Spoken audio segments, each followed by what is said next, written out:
Jau pusėjom valgyti, jeigu einam pabaigą, bet nusipirkom tikrų kiniškų kapotų priekių sukapoję šonkaulius. Ir vištos sparnelių. Kiniško agurkų, kurie yra labai ploni, tokie mažiukai, bet skonių labai primena lietuviškus agurkus, tokius grinius šiltnamio.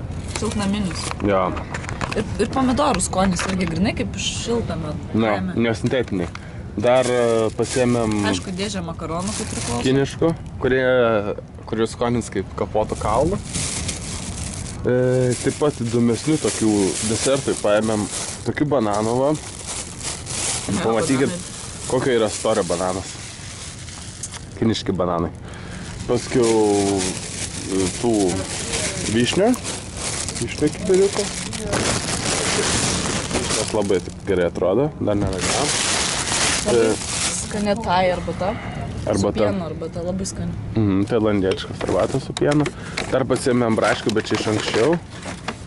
O, ir... Standartiškai kokoso vandens. Kokoso vandens. Ir turim draugą šalia sėdinti jau. Nežinau, kiek laiko čia laukia tą maistą, bet jeigu nors biškį numesim, to visą goją prikviesti. Čia jau tokia strategija. Žodžiu, o valgom viską dar va tokiam pliaže.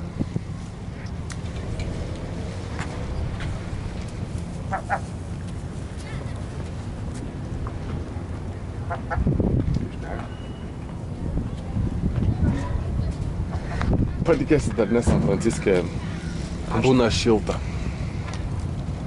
Ko nebuvo Los Andžele, yra San Franciske. O ten yra naujas pasaulio stebuklas statomas. Los Andžele, San Franciske? Ką, aš turiu minį, Los Andžele nebuvo karšta. O San Franciske pats tas oras eiti į pliažą. Žaisim į pliažą.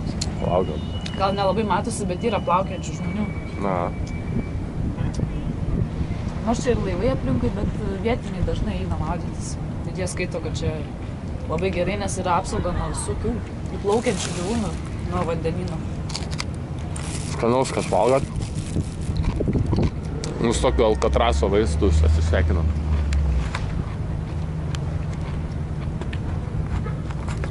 Skanaus. Bonjour.